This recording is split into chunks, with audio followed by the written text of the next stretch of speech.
جی obviously جو diabetics ہیں ان کو ہم ریئلسٹک گولز دیتے ہیں. ہم انہیں یہ بھی نہیں کہتے کہ میٹھا بالکل بند کر دیں کیونکہ یہ لائف لانگ بیماری ہے, لیکن ہم انہیں کہتے ہیں کہ اس کی جو مقدار ہے اس کو ہم کہتے ہیں پورشن کنٹرول. یا میں اس کے لیے ٹرم یوز کرتا ہوں میٹھا کھائیں نہیں, میٹھا چکھیں. کہ تھوڑے سے 2-3 چمچ چکھ لیے, کیک کا آدھا پیس کھا لیا, مٹھائی کا ایک ٹکڑا کھا لیا, تاکہ وہ بالکل لیفٹ آؤٹ بھی نہ فیل کریں اور اس سے ان کی sugar negative impact. Once a week, once a month کیا ہونی چاہیے؟ یہ نہ کہ ونس اے ڈے ہو جائے. پورشن کتنا ہونا چاہیے؟ پورشن کتنا ہونا چاہیے؟ پورشن جیسے میں نے کہا جی, اگر تو کاربس کو کاؤنٹ کر سکیں وہ بھی ایک ٹیکنیک ہوتی ہے, تو 15 گرام کارب اس میں لے سکتے ہیں ایز اے اسنیک یا میٹھا.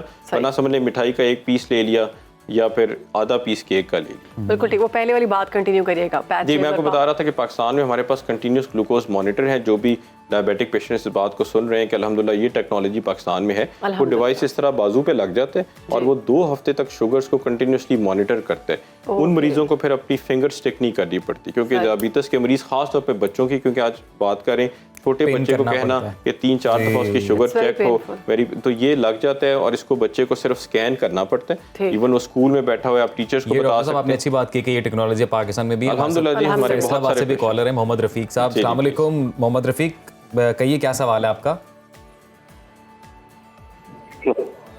سر یہ میں نے شوگر کے بارے میں بات کرنی تھی ڈاکٹر سے. میرے کو 10 سال سے شوگر ہے. صحیح. تو یہ میں نا سٹاجن 1100 کھا رہا ہوں اور ایک اور ہے 2500 MB گولی, وہ کھا رہا ہوں, لیکن کھانے کے بعد شوگر پھر بڑھ جاتی ہے میری. کتنی ہو جاتی ہے؟ تقریباً 180, 90, 200 یہاں تک چلی جاتی ہے. آپ کی عمر کتنی ہے؟ میری عمر تقریباً 54 ہے.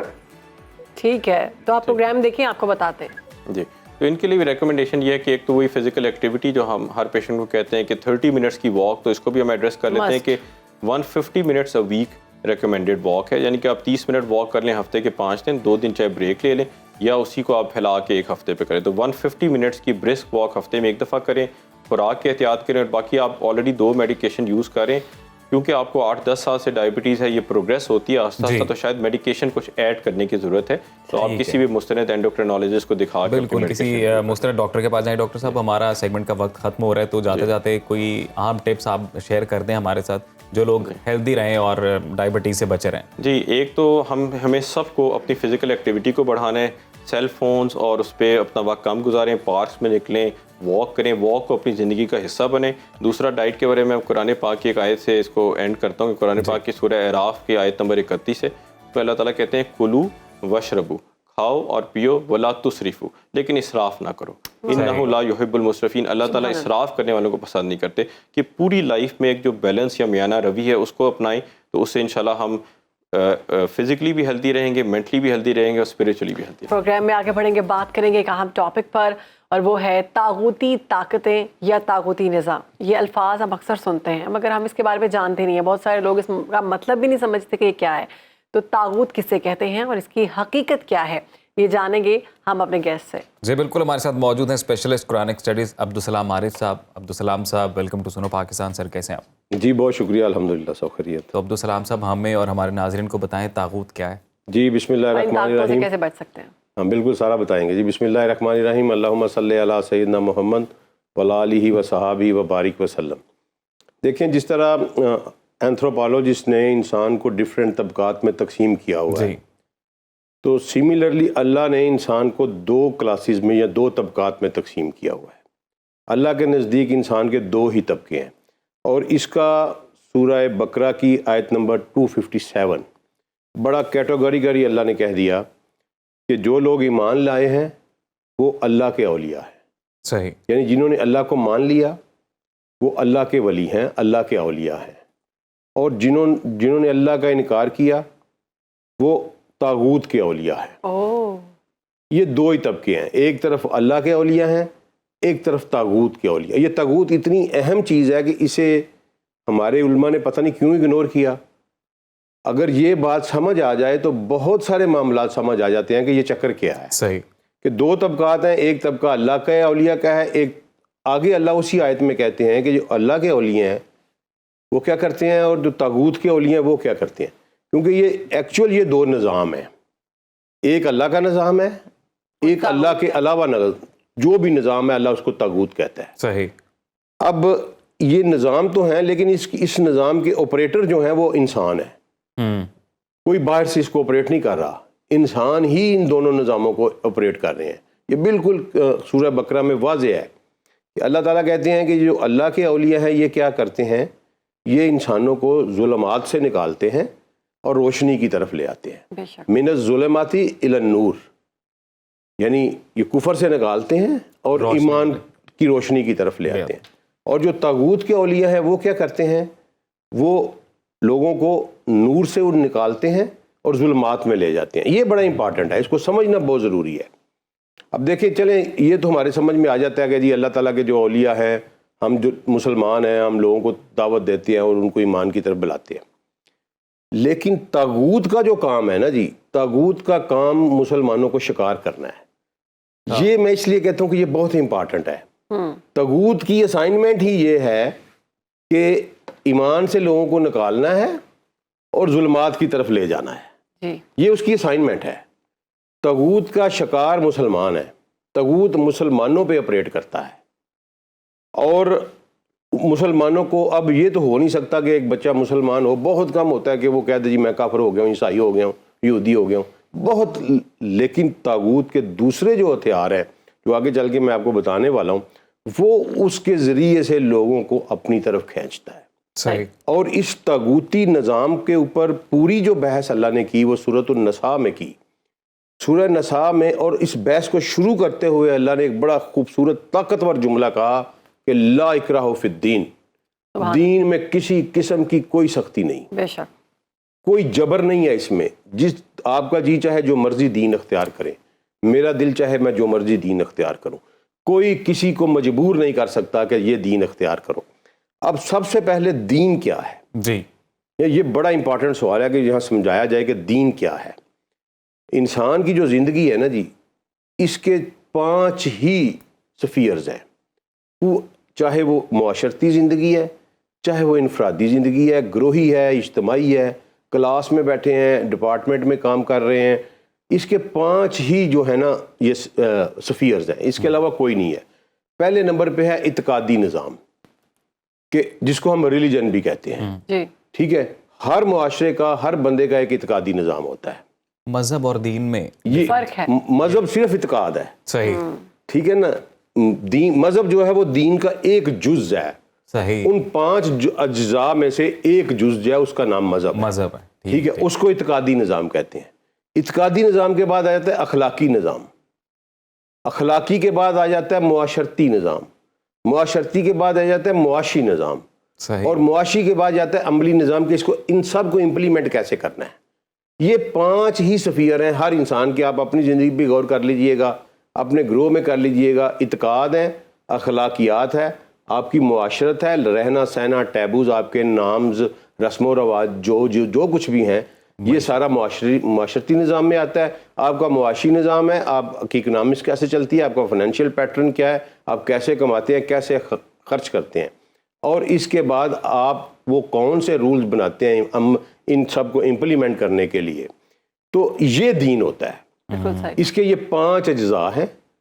مذہب ایک فیکٹر ہے. اب اللہ کا جو نظام ہے, اللہ نے اس کا نظام کا نام, اس دین کا نام اسلام رکھا ہے. سبحان اللہ. ٹھیک ہے, اب اسلام ان 5 چیزوں کا مجموعہ ہے. بالکل. ٹھیک ہے, ایک پہ نہیں, اعتقاد کا بھی ہے, اخلاقیات کا بھی ہے, معاشرت کا بھی ہے, معاشیات کا بھی ہے, اور عملی بھی ہے. کمپلیٹ. مثلا اس کو آپ کوڈ آف لائف نہیں کہہ سکتے, بلکہ میں اس کو کہتا ہوتا ہوں it is a life style, کہ انسان کا لائف سٹائل ان 5 چیزوں پہ مبنی ہوتا ہے. اب ہر وہ نظام جس کا ماخذ اللہ تعالیٰ ہو, ہر وہ قانون, ہر وہ رول, ہر وہ معاشرہ, ہر وہ اخلاق جس کا ماخذ جو ہے, جو سورس ہے وہ اللہ سے اوریجنیٹ ہو رہا ہو, تو وہ اسلام ہے. اور اللہ کے علاوہ اگر کسی اور سے اوریجنیٹ ہو رہا ہو تو وہ طاغوت ہے. سر یہ بڑی حیران کن بات ہے. پھر تو بڑے نظام رائج ہیں دنیا میں, بڑے وہ سارے کے سارے جی. ہر وہ نظام جس کی ابتدا یا جس کا ماخذ اللہ نہیں ہے وہ طاغوت ہے. ہر وہ قانون سازی جس کا ماخذ اللہ اور اس کا رسول اور قرآن نہیں ہے وہ طاغوتی قانون ہے. اب اللہ نے یہاں پہ انسان کو کھلی چوائس دے دی. سورہ حشر میں فرمایا کہ اما شاکرن و اما کفورا, جو چاہے مجھے مان لے, جو چاہے میرا انکار کر دے. یہاں سورہ نساء میں کہا کہ لا اکراہ فی الدین, میں نے کوئی جبر نہیں رکھا تمہارے اوپر, تم جون سا مرضی نظام چوز کرو. اور پھر آگے جا کے اللہ نے کہا, جب اس کی وضاحت کی تو فرمایا کہ آپ نبی صلی اللہ علیہ وسلم کو خطاب کر کے کہا کہ آپ دیکھتے ہیں کہ یہ لوگ جن کو میں نے کتاب کا تھوڑا سا حصہ دیا تھا, میں آپ کو کہتا ہوتا ہوں نا کہ کتاب قرآن ہی ہے, ہر نبی کو قرآن ہی ملا, کسی کو 1 آیت ملی, کسی کو 2 ملی, کسی کو 4 ملی, کسی کو 5 ملی, کسی کو 10 ملی, 20 ملی, نبی صلی اللہ علیہ وسلم کے اوپر پورے کا پورا نازل کیا گیا. تو اللہ کہہ رہے ہیں کہ یہ آپ دیکھ رہے ہیں کہ یہ لوگ جن کو میں نے کتاب کا کچھ حصہ دیا, یہ جبت اور طاغوت کو فالو کرتے ہیں. اب یہاں ایک نیا لفظ آیا, جبت, ٹھیک ہے, یعنی اس سے پہلے اللہ نے کہا کہ یہ جو یہود اور نصارہ جتنے بھی لوگ ہیں, یہ جتنے بھی ریلیجن ہیں, یہ سارے ان کا سارے کا جو ریجن ہے نا جی, یہ اللہ کی طرف سے ہی ہوا ہے, انہوں نے بدلا ہے اس کو, ٹھیک ہے, کیونکہ اللہ نے کہا میں نے دنیا کی ہر قوم کے اوپر ایک رسول بھیجا ہے. تو یہ جتنے بھی نظام آپ کو نظر آ رہے ہیں نا, یہ سارے کے سارے شروع اللہ سے ہی ہوئے, لیکن انہوں نے بدل کے اس کو دیا. تو اللہ کہہ رہے ہیں کہ یہ جو ہے یہ جبلت نہیں, جبت اور طاغوت کو فالو کرتے ہیں. جبت کیا ہے؟ جتنی بھی سپرسٹیشنز ہیں نا, یہ جبت ہے. یہ جادو, ٹونا, فال, ہاتھ دکھانا, ستارے کی چال دکھانا, یہ پتھر مجھے راسخ ہے, یہ نہیں راسخ ہے. مثلا اللہ کے علاوہ کسی بھی چیز کے اوپر بھروسہ کرنا اپنی قسمت کے لیے, یہ جبت ہے.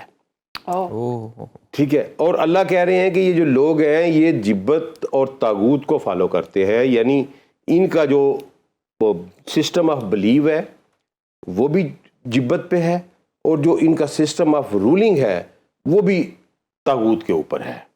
اور یہ لوگ, ان کا نعرہ کیا ہے؟ آگے اللہ کی اس آیت میں کہتے ہیں ان کا نعرہ یہ ہے کہ یہ کہتے ہیں کہ ہم بہتر ہیں ان سے جو اللہ کے ساتھ جڑے ہوئے ہیں. اب آپ آج کے سینیریو میں یہ دیکھ لیں, ٹھیک ہے, کہ جو بھی اللہ کے ساتھ جڑتا ہے اس کو کس طرح ہماری سوسائٹی میں لیا جاتا ہے, اور جو اس کی طرف جڑ جاتا ہے اس کو کس طرح لیا جاتا ہے. پھر آگے جا کے اللہ بیان کرتے ہیں کہ یہ لوگ جو طاغوت کو فالو کر رہے ہیں, اے نبی صلی اللہ علیہ وسلم آپ انہیں دیکھتے ہیں کہ یہ کہتے ہیں کہ ہم اللہ پر ایمان لے آئے, ہم آپ پر ایمان لے آئے, ہم اس پہ بھی ایمان لے آئے جو آپ پر نازل کیا گیا اور جو آپ سے پہلے نازل کیا گیا. لیکن جب ان کو کہا جاتا ہے کہ اپنے قوانین جو ہیں وہ اللہ کے مطابق بنائیں تو یہ منہ پھیر کے چل پڑتے ہیں. دراصل یہ طاغوت کے پیروکار ہیں. اب اپنی سوسائٹی پہ اس آیت کو لاگو کریں. یہ میرا خیال ہے سورہ نساء کی آیت نمبر 60 ہے, ٹھیک ہے جی. اس کو ذرا اپنی سوسائٹی پہ لاگو کریں کہ ہر بندہ کہتا ہے کہ میں اللہ کو مانتا ہوں, میں رسول کریم صلی اللہ علیہ وسلم کو مانتا ہوں, میں کتاب کو مانتا ہوں, میں سب کو مانتا ہوں. لیکن جب انہیں کہا جاتا ہے کہ اپنے فیصلے جو ہیں وہ قرآن اور قانون کے مطابق کریں تو وہ منہ پھیر کے چل پڑتے ہیں. تو دراصل یہ طاغوت ہے. اس کو سمجھنے کی کوشش کرنی چاہیے ہماری مسلمان امہ کو. اور طاغوت جو ہے وہ اپنا جال پھیلاتا ہے, جال پھیلا کے مسلمانوں کو شکار کر کے اپنی طرف لے جاتا ہے. اور اسی کو آگے پھر اللہ تعالیٰ نے سورہ نحل میں بھی ایک آیت ہے طاغوت کے بارے میں, اس میں بھی اللہ نے یہی کہا کہ یہ جو طاغوت کے پیروکار لوگ ہیں اللہ تعالیٰ ان کو جو ہے وہ بری طرح عذاب دے گا. اور جو اجتناب کرتے ہیں طاغوت سے, اللہ نے کہا میں نے تمہیں حکم دیا ہے کہ طاغوت سے اجتناب کرو, اور جو طاغوت سے اجتناب کرتے ہیں اے میرے پیغمبر میرے ان بندوں کو میری طرف سے خوشخبری دے دیں. اب دیکھیں دنیا میں جتنے بھی نظام یہ ساری وہ جو 5 سسٹم ہے نا, میں نے اس کے بارے میں آپ کو بات کروں. صاحب سوری فار دی انٹرپشن, یہی سوال میرے ذہن میں آ رہا ہے کہ اب طاغوت کا جو راستہ ہے تو وہ پھر بہتر کا یا بہتری یا بھلائی کا راستہ تو نہیں رہا, کیونکہ اللہ تعالیٰ اگر تو کسی صورت میں بھی آپ بھٹک رہے ہیں. لیکن دنیا میں کئی اس وقت نظام ایسے رائج ہیں کہ جن کے بارے میں یہ کہا جا رہا ہے کہ وہ اپنے بہترین انداز میں نافذ کیے گئے ہیں اور وہاں کی سوسائٹی, وہاں کا معاشرہ سے فائدہ بھی بھرپور. یہی تو میں آپ کو کہہ رہا ہوں کہ سورہ نساء کی آیت نمبر 60 میں یہی تو اللہ کہہ رہے ہیں کہ یہ کہتے ہیں کہ یہ ان سے ایمان لانے والوں سے بہتر ہے. دراصل وہ بہتر نہیں ہے. اب دیکھیں طاغوت آپ کو شکار کیسے کر رہا ہے. طاغوت آپ کو لبرلزم سے شکار, لبرلزم طاغوت کا نعرہ ہے. ٹھیک ہے, سیکولرزم, کمیونزم, ایتھیزم, ٹھیک ہے, لیسبینزم, ہوموسیکشولیٹی, ڈانس, پارٹیز, جو کچھ ہے یہ پھینک رہا ہے اپنا جال جو ہے انسان مسلمانوں کے اوپر, اور ان کو کھینچ رہا ہے. پھر آپ سورہ بقرہ کی آیت پہ چلے جائیں کہ یہ من الظلمات الی النور, وہ ایمان والے کرتے ہیں, اور من النور الی الظلمات, نور سے ظلمات کی طرف انسانوں کو لے کے جا رہا ہے. یہ طاغوتی نظام ہے, یہ نظام کی بات ہے. جب تک آپ اپنے یہ 5 پیٹرن جو ہیں یہ اسلام کے مطابق, اللہ کے مطابق نہیں کریں گے, آپ کے اعتقاد تو ہو گئے سب کے مسلمانوں کے اللہ کے مطابق, آپ کی اخلاقیات اللہ کے مطابق نہیں ہیں, آپ کی معاشرت, آپ دیکھیں یہ مہندی, یہ پتہ نہیں اب وہ اوپٹن بھی نکل آیا, پتہ نہیں کوئی اور شے 5-7 فنکشن نئے نکل آئے. تو یہ معاشرت میں جتنے رواج جو ہیں, اللہ نے بھی تو آپ کو رسم و رواج دیے ہیں نا. فار ایگزامپل اللہ نے کہا آپ کے یہاں بیٹا پیدا ہو تو آپ خوشی کریں اس کی. کیسے خوشی کریں؟ آپ گوشت پکائیں, اپنے رشتہ داروں نہیں بانٹیں, نہیں رشتہ داروں کو بلائیں. اصل حقیقی کا طریقہ یہ ہے, بلائیں, کھٹے ہو کے کھانا کھائیں, دعوت کریں, پارٹی کریں, ٹھیک ہے. لیکن اس کے برعکس طاغوت کا کیا نظام ہے؟ آپ کے یہاں بیٹا پیدا ہوا ہے, آپ شراب لوگوں کو بلائیں, شراب پلائیں, خسرے نچائیں, مجرا نچائیں, کرائیں, ٹھیک ہے نا جی. لائک وائز یہ دونوں نظام پیرلر چلتے ہیں. یہ جو آپ نے خواجہ سرا کی بات کی ہے, یہ تو اب نارمل ہو چکا ہے. جب یہی تو میں کہہ رہا ہوں نا کہ یہ دوستان صاحب, میرا سوال یہ ہے کہ سر یہ ذمہ داری کس پر عائد ہوگی؟ بیکاز ہمارے علماء کرام یا جنہیں جو بھی علم کے وارث اگر ہم کہیں, ابھی سو کالڈ کہہ لیں یا جو بھی یہ کلیم کرتے ہیں, جب تک وہی صحیح طریقے سے بات آگے تک نہیں پہنچا رہے تو تب تک تو ہر بندے میں اس کو نا بڑے پازیٹیو انداز میں سوچتا ہوں. میری سوچ مختلف ہے ادر دین دوسرے کے جو لوگ اٹھتے ہیں اور مولویوں پر علماء پہ تنقید شروع کر دیتے ہیں. میں نہیں کرتا. اس کی ریزن پتہ کیا ہے؟ اس کی ریزن یہ ہے کہ اس سارے کرائسس کا ذمہ دار میں ہوں, آپ ہیں, مولوی نہیں ہے. اللہ نے ہمیں علم سے نوازا, اللہ نے ہمیں عقل سے نوازا, اللہ نے ہمیں بلند آئی کیو دیا, انٹیلیجنٹ کوشچن, مہربانی ہے اس کی. تو ہمیں اس ممبر رسول پہ بیٹھنا چاہیے تھا نا. ہم وہاں سے چوری چھپے بھاگ آئے وہاں سے, تو وہ خالی رہا تو کوئی اور آ گیا اس کے اوپر. دیکھیں مولوی نے جو کام مولوی نے کیا وہ اس کی مہربانی ہے. ہر اس نے اذان برقرار رکھی آپ کے مساجد میں, اس نے جماعت برقرار رکھی آپ کی مساجد میں, اس نے لوگ آپ کے بچوں کے کانوں میں اذان, آپ کا جنازہ. عبدالسلام صاحب بہت شکریہ, آپ کا وقت جو ہے وہ ختم ہو چکا ہے ہمارے پروگرام کا. انشاءاللہ کل گفتگو کا سلسلہ جو ہے آگے بڑھائیں گے. آپ نے کل کا پروگرام بھی ضرور دیکھنا ہے.